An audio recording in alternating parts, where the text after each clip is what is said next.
खलीफा मंसूर ने अपने एक वज़ीर को हुक्म दिया, हज़रत इमाम जाफ़र सादिक रहमतुल्लाह अलैह को गिरफ़्तार करके मेरे सामने पेश करो ताकि मैं उनको कत्ल कर सकूं। वज़ीर ने अदब से कहा, ए खलीफा, उन्होंने तो एक मुद्दत हुई गोशा नशीनी इख्तियार कर रखी है। वो तो हर वक्त अल्लाह अल्लाह करते रहते हैं, हुकूमत के कामों में कोई मदाखलत नहीं करते। उनके कत्ल से आपको क्या फ़ायदा होगा? खलीफा ने सख्ती से कहा, जो मैंने तुम्हें कहा उस पर फौरन अमल करो। वजीर की तमाम कोशिशें नाकाम हुईं और खलीफा अपने इरादे पर डटा रहा। आखिर मजबूर होकर वजीर इमाम जाफर सादिक रहमतुल्लाह अलैह की इबादत गाह की तरफ रवाना हो गया।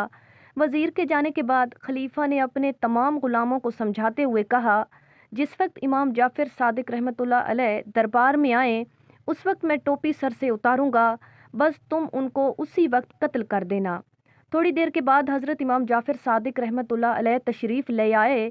आपको देखते ही खलीफा को न जाने क्या हुआ, वो एकदम आपकी ताज़ीम के लिए उठ खड़ा हुआ और आपको अपनी मसंद पर इज़्ज़त व एहतराम से बिठाया और ख़ुद मुअद्दिब होकर आगे बैठा रहा। फिर अर्ज़ करने लगा, या हज़रत, अगर आपकी कोई हाजत हो तो फरमाएं।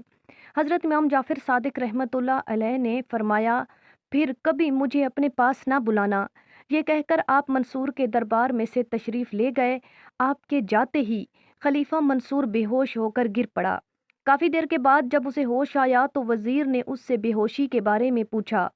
मंसूर ने जवाब दिया, जिस वक्त हज़रत इमाम जाफ़र सादिक रहमतुल्लाह अलैह अंदर तशरीफ़ लाए तो मैंने देखा कि एक अज़दहा भी उनके साथ मुंह खोले चला आ रहा है। मुझे यूं लगा कि जैसे अगर मैंने इमाम साहब को ज़रा भी तकलीफ़ पहुंचाई तो वो मुझे खा जाएगा। चुनाचे इसी खौफ की वजह से मैंने इमाम साहब की इज़्ज़त भी की और उसी अज़दहा की हैबत से मैं बेहोश भी हो गया। नाज़रीन, मज़ीद ऐसी वीडियोस को जानने के लिए हमारे चैनल को ज़रूर सब्सक्राइब करें, वीडियो को लाइक करें और शेयर करें। शुक्रिया।